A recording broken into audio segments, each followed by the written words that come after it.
custom specialty. Just wanted to fill you in on something that I've done here in my station.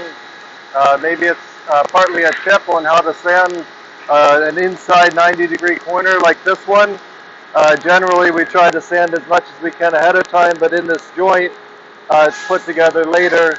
Often there's some glue and other things around here, and we can use a sanding block, but there's a risk often it leaves a line that kind of cuts in here that's almost not noticeable until the finish goes on, or difficult to see. So one solution that I've liked is using the orbit sander.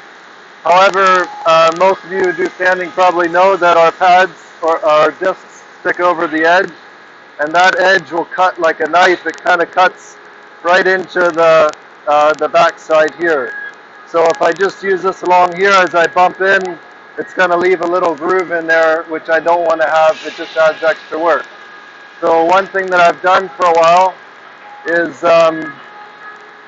to take my knife, cut it backwards, and I'm cutting under the pad just a little bit all the way around.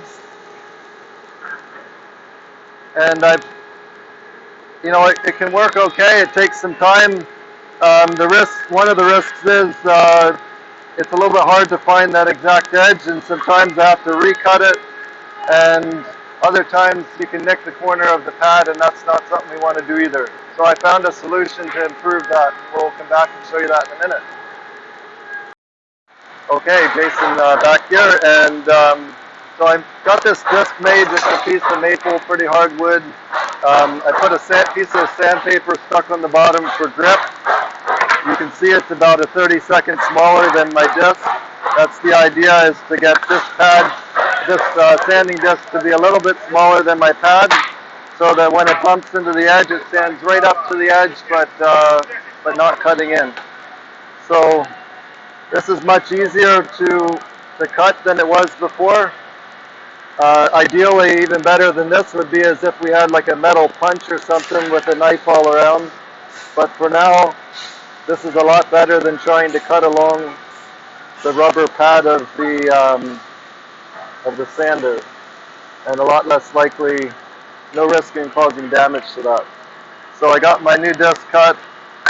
They turn out nice and clean, and we can put this thing on here, just leaving about 30-second or less all the way around. You can just see a little bit of the black of the pad. Make sure it's gripped onto the pad tight, and we'll sand, and I'll demonstrate this for you.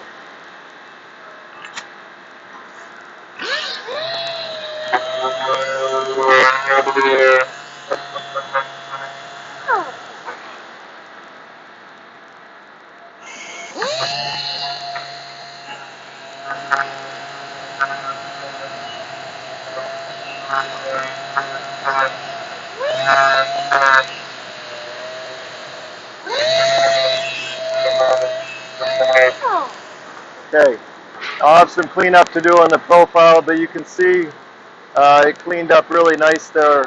The other really nice thing about the orbit sander, as opposed to the block, on a stain finish, the block will leave scratches this way, and this is a miter joint, so it leaves cross-grain scratches, whereas the orbit sander keeps it nice and smooth all the way through. So, yeah, thank you.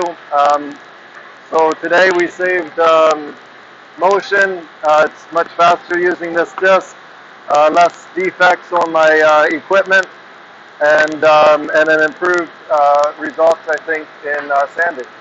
So have a good day. Thank you.